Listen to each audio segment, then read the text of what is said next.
Okay, here's my custom ertl Thomas, as you can see. I just took like an ertl Thomas that was beaten up on and is in like a simply good ertl iron, and then I just put some paper stickers on it. And cowbell is like a good skin, and just some stickers on.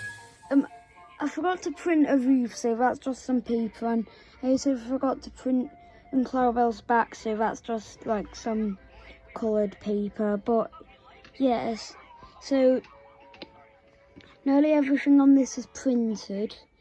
I'm really happy with this model.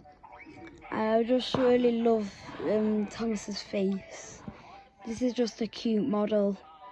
I love it. Thanks guys for 5 subscribers.